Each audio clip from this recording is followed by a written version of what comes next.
যা ব্রডকাস্ট হবে 3 ভাগের 2 ভাগ ইনশাআল্লাহ বার্তা আসবে। বিষ্ণু কৃষ্ণ মোহাম্মদ ঈসা মুসা এরা কি ন্যায় ও সত্যের প্রতীক। নবীর সাথে বিষ্ণু কৃষ্ণকে তুলনা করেছে। ওর ঈমান কি আছে ভাইরা? বলেন জোরে কথা বলেন, ঈমান আছে? 18 সালের নির্বাচনে আওয়ামী লীগ ক্ষমতা থাকা অবস্থায় সারা বাংলাদেশে রাতে হয়ে গেছে ভোট। এখানে রাতে ভোটটা হয়নি বলে আমি আর আমিনুল এই জায়গা থেকে 2 এমপি নির্বাচিত হয়েছিল। ঠিক না বেটি করছি? আজকে যারা বিভিন্ন ভাবে বিভিন্ন কথা বলে বেড়াচ্ছেন, আরে ভাই তোমাদের সাথে তো 5 বার ভোট করেছি আমি। জামাত ইসলামের সাথে কি 5 বার ভোট করি নাই?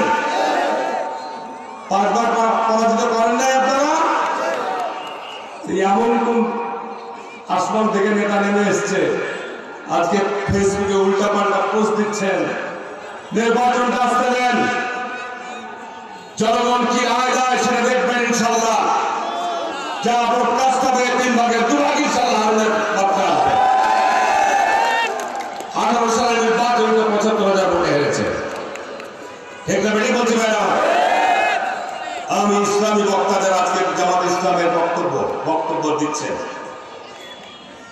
জামাত ইসলামের যারা আজকে দায়িত্বশীল নেতা রয়েছেন, আমি বিনীত অনুরোধ করবো আপনাদেরকে যে বক্তব্যের ক্ষেত্রে আপনাদের আরো সতর্কতা অবলম্বন করা দরকার।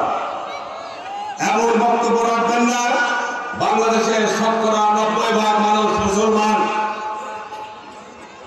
যে বক্তব্যের কারণে বাংলাদেশের ধর্মপ্রাণ মুসলমানদের ঈমান এবং আকীদায় আঘাত করে।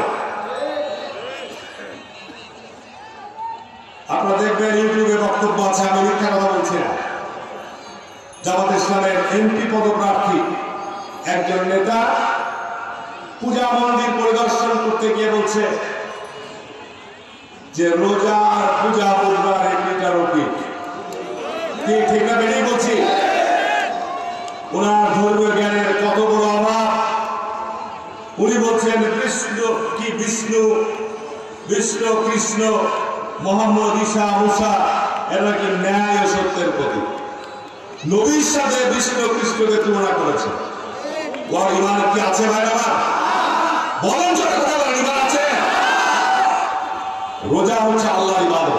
ঠিক আছে? ঠিক, রোজা হচ্ছে আল্লাহর ইবাদত। এগুলো গায়ে রক্ত টক করে ওঠে। আমরা যারা ইসলামের অনুসারী, আমরা যারা মূল্যবোধকে সমুন্নত রাখতে চাই, এই কথাগুলো শোনার পর মাথা ঠিক রাখা যায় না। আর পূজা হচ্ছে অন্যতম স্থির সবচেয়ে বড় গুনাহ। ঠিক না বেটি বলছি?